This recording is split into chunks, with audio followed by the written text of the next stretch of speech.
नमस्कार, आप देख रहे हैं सच की आवाज़ वेब न्यूज़। मैं हूं आपके साथ शशांक मिश्रा और मैं मौजूद हूं बुद्धेश्वर में अधिवक्ताओं के साथ। हम अधिवक्ताओं से बात करेंगे उस मुद्दे पर जिस पर आज देश में पूरे तौर से उबाल है। एक एक व्यक्ति के अंदर गुस्सा भरा है। आप समझ गए होंगे हम किस विषय में बात कर रहे हैं। हम बात कर रहे हैं पहलगाम में आतंकवादियों द्वारा जो कायरतापूर्वक निहत्थे सैलानियों पर हमला किया गया।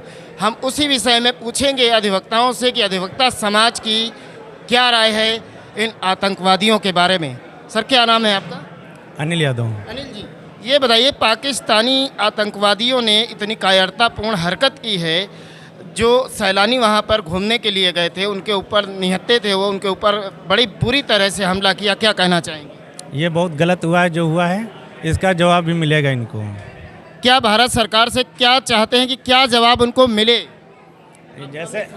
जैसा इन्होंने जो गलत कार्य किया है उसका जो उसी हिसाब से भारत सरकार का भी वही हिसाब से वो जवाब मिलेगा उनको। क्या नाम है सर?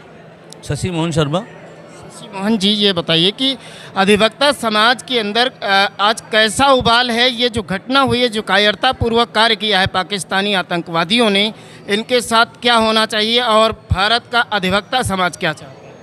देखिए, आज जो घटना घटी है, हमारी श्रद्धा पर कुठाराघात हुआ है। जो घर से निकलता है व्यक्ति कहीं दर्शन करने के लिए, तो एक श्रद्धा लेकर निकलता है, भाव लेकर निकलता है। इस तरह की घटना देकर उन्होंने हमारी श्रद्धा को आहत किया, हमारी आत्मा को आहत किया है।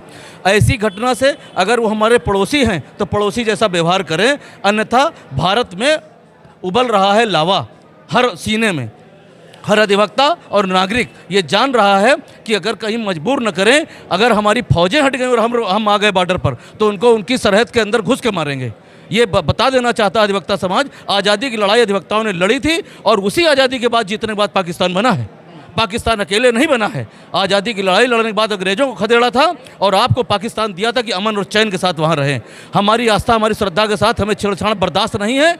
अगर आप ऐसा करते रहेंगे तो वो दिन दूर नहीं है। अभी तो मैं भारत सरकार से अपील करना चाहता हूँ। अधिवक्ता समाज बुद्धेश्वर अधिवक्ता मंच का अध्यक्ष हूँ मैं अपने संगठन के माध्यम से भारत सरकार से अपील करना चाहता हूँ कि वो बहुत जल्द, अगर उन्होंने हमारे 35 मारे हैं तो उनके 35,000 मारने की चुनौती उन्हें दे दें और कह दें अगर ये नहीं होगा तो जैसा पहले एक बार हुआ है कि हमने सीमाओं में घुसकर उन्हें आघात किया है, उन्हें बता दें कि मजबूर न करें अधिवक्ता समाज को।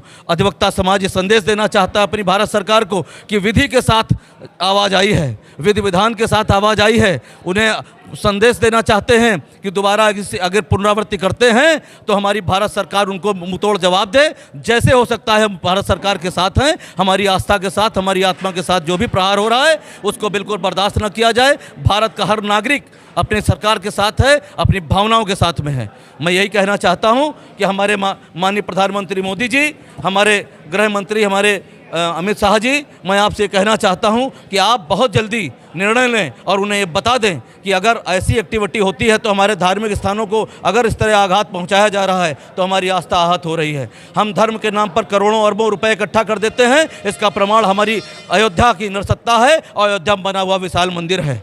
ये ध्यान रखें कि धन, मुश्किल से कमाया हुआ धन हम एकत्र करते और अगर लगा दे रहे हैं तो हम ये बताना चाहते हैं कि हम बिल्कुल सहना नहीं चाहते हैं। आज पूरा भारत आक्रोश में है और आहत है, गमगीन है। बुद्धेश्वर अधिवक्ता मंच आज शोक संदेश जारी कर देना चाहता है पूरे भारत को, विदेशों तक, कि हमारे जो ऐसे सैलानी जो यहाँ से आस्था भाव से गए थे हमारे बाबा अमरनाथ बर्फानी के दर्शन करने, मजबूर न करें भारत की उस सत्ता को कि हम अग्निवीर बना रहे हैं। हमारे मोदी जी हमारे हर घर में वो नवयुवक को अग्निवीर बना के संदेश दे रहे हैं कि हर घर में फौजी है, हर घर में सैनिक है। हर घर से सैनिक निकलेगा, हर घर से युवा निकलेगा तो क्या होगा। इससे ज़्यादा मैं कुछ नहीं कहना चाहता हूँ। मेरे शब्दों में सब कुछ मैंने हैं कि जो हरकत पाकिस्तानी आतंकवादियों ने की है, उनको कैसा जवाब दिया जाना चाहिए भारत की ओर से? भारत की ओर से वैसा ही जवाब दिया जाना चाहिए जैसा कि पूर्व में सर्जिकल स्ट्राइक के माध्यम से, क्योंकि सांप को हम दूध पिलाते रहेंगे तो वो सांप अपना जहर छोड़ना कभी बंद नहीं करेगा।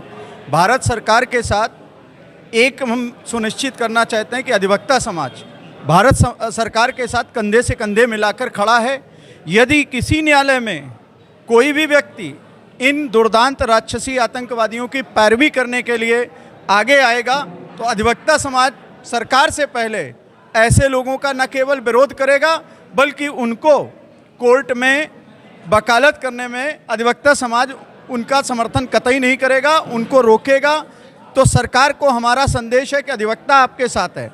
न्यायालय की प्रक्रिया से अगर सर, पूर्व में भारत के नामचीन अधिवक्ताओं ने आतंकवादियों के केस भी लड़े हैं, मैं नाम नहीं लेना चाहता। बिल्कुल सही, मैं वही कहना चाहता हूं कि इस बार याकूब मेनन हो या बुरहान वानी हो, इनके लिए रात के 12 बजे सुप्रीम कोर्ट के दरवाजे खुलवाए हैं हमारे अधिवक्ता समाज ने। लेकिन अभी युवा अधिवक्ता, देश का नौजवान अधिवक्ता, उसका खून खौल रहा है कि अगर किसी अधिवक्ता ने इस बार ये दुस्साहस किया कि इन आतंकवादियों के लिए सुप्रीम कोर्ट या किसी अन्य न्यायालय में पैरवी करने का दुस्साहस किया, तो अधिवक्ता समाज ऐसे अधिवक्ताओं का बहिष्कार ही नहीं करेगा, बल्कि उन्हें वकालत करने से बाहर करने के लिए जो भी कानूनी तरीके से प्रावधान हैं उनको उठाते हुए उन लोगों को इनकी आवाज़ नहीं उठाने देगा। ये पहली पहल है हमारी अधिवक्ताओं की। चलिए महिला अधिवक्ताओं से हम सुन लेते हैं, क्या नाम है आपका? मेरा नाम गीता शुक्ला है। बड़ी कायराना हरकत पाकिस्तानी आतंकवादियों ने की है। लोगों से धर्म पूछा, नाम पूछा और सीधे गोली मार दी। क्या संदेश देना चाहते हैं आप पाकिस्तान को? इस घटना को कि जितनी भी निंदा की जाए उतना कम। मैडम, निंदा से काम नहीं चलने वाला। निंदा भारत में पहले बहुत बार की जा चुकी है। निंदा निंदा निंदा सुनते सुनते कान तक चुके। अब क्या होना चाहिए? कोई ठोस कदम आप बताइए। उन आतंकवादियों को उन्हीं की भाषा में भारत सरकार को जवाब देना चाहिए। सबसे पहले मैं उन आत्माओं को शांति चाहती हूँ जिन लोगों के साथ ऐसी घटना हुई है, उनकी आत्मा को ईश्वर शांति दे। और इसका मैं घोर विरोध करती हूँ। हमारा अधिवक्ता समाज पूरा इसका घोर विरोध करता है और हम इसमें 2 आतंकवादी पकड़े भी गए हैं और हमारा अधिवक्ता समाज इसका पूरी तरीके से बहिष्कार करेगा। क्या नाम है आपका? कविता सचान। ये बताइएगा कविता जी कि ये जो हरकत की है इन लोगों ने, क्या कैंडल मार्च निकाल कर शांति से आतंकवादी मानने वाले हैं या उन्होंने जैसा किया यानी टिट फॉर टैट वैसा देना चाहिए? जी नहीं सर, ये टिट फॉर टैट ही होना चाहिए। हमारी गवर्नमेंट को चाहिए कि इसका मुंह तोड़ जवाब दे, क्योंकि ये कैंडल मार्च से कुछ नहीं होना है। ये तो मतलब एक हो गया कि हम उनको सहानुभूति दे रहे हैं, बट इससे कुछ नहीं होना है। हमारा खून खोल रहा है, तो हमें चाहिए कि उनके साथ टिट फॉर टैट करना चाहिए। जैसा उन्होंने किया है उनको उनके जगह पे ही घुस के मारना चाहिए। दो गिरा दिए गए।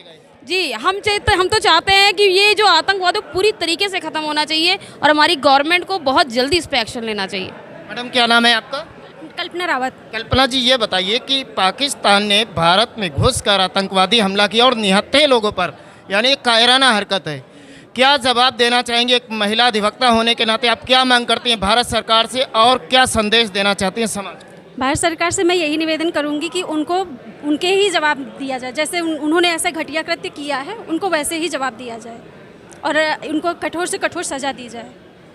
ऐसे काम नहीं चलेगा। वो लोग ऐसे ही घर में घुस के सबको मार रहे हैं, ऐसे गंदे गंदे काम कर रहे हैं। ऐसा नहीं करना चाहिए। उन लोगों को भी एक इंसानियत की तरीके से जीना चाहिए। भारत का युवा, आज युवाओं के ऊपर भी चोट हुई है। लोगों से नाम पूछा गया, धर्म पूछा गया, उनके साथ क्या क्या किया गया, उसके बाद गोली मारी गई, सीधे गोली मारी गई। कैसे देखते हैं इसको और क्या जवाब देने की मांग करते हैं? मैं बुद्धेश्वर अधिवक्ता मंच से एक ही वो करना चाहता हूँ। हमारे 27 नागरिक मारे गए हैं। 27 नागरिकों का बदला जो है 2700 के हिसाब से लिया जाए, तब हमारा अधिवक्ता मंच जो इधर है वो संतुष्ट हो जाए। यानी क्या चाहते हैं, एक और सर्जिकल स्ट्राइक या बड़ी सर्जिकल स्ट्राइक? 2700 हमारे 27 नागरिक के बदले 2700। बड़ी मांग है। युवाओं में गुस्सा है और क्यों ना गुस्सा हो, देश की आत्मा पर बार बार वही आतंकवादी नकाब पहनकर आते हैं और गोलियों से छलनी करके चले जाते हैं। बहरहाल जो हमारे देश की सेना है उसके सामने ये टिक नहीं पाते हैं। कई सालों से धारा 370-35 से हटने के बाद लगातार हमारी भारतीय सेना ने शौर्य का परिचय दिया है, पराक्रम का परिचय दिया है। आतंकवादियों को कश्मीर के अंदर ही निपटाते रहे हैं। इससे चिढ़े हुए आतंकवादियों ने सेना के सामने तो आने का उनका मुंह नहीं पड़ता है, तो उन्होंने सैलानियों को अपना निशाना बनाया जो निहत्थे थे। इसी से उन आतंकवादियों की जो कायरता है उसका परिचय दिखाई देता है और ज़रूरत आन पड़ी है भारत को कि पाकिस्तान को ऐसा सबक सिखाया जाए कि आतंकवादी पैदा होने से पहले भी 100 बार सोचें और भारत में दाखिल होने की तो उनके अंदर हिम्मत ही ना पड़े। यानी अब कोई छोटी सर्जिकल स्ट्राइक से काम चलने वाला नहीं, एक बड़ी सर्जिकल स्ट्राइक की आवश्यकता है। ये पाकिस्तान है, यह मानने वाला ऐसे नहीं है। कैमरामैन राजन के साथ मैं शशांक मिश्रा, सच की आवाज़, वेब न्यूज़।